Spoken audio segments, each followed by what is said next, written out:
আমি অনুসুয়া অধিকারী। আমার 2023 সালে আমার হাজব্যান্ড কাজল অধিকারীর সাথে আমার বিয়ে হয়।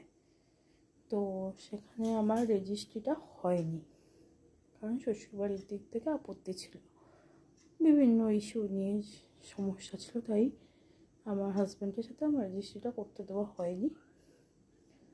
আর হিউম্যান রাইটস দিদিরা শ্বেতা ম্যাম আমার পাশে থেকে আমাকে আমার হাজব্যান্ডের সাথে রেজিস্ট্রি করিয়ে দিয়েছে এবং আমাকে আমার প্রাপ্য অধিকার পাইয়ে দিয়েছে। তাই আমি দিদিদের কাছে কৃতজ্ঞ যে আমি আমার সসম্মানে আমি আমার স্বামীর সাথে সংসার করছি, আমি ভালো আছি। দিদিদের জন্যই, দিদিরা না থাকলে হয়তো এটা হতো না। আমি আমাদের কাছে কৃতজ্ঞ। হিউম্যান রাইটস দিদি শ্বেতা ম্যাম।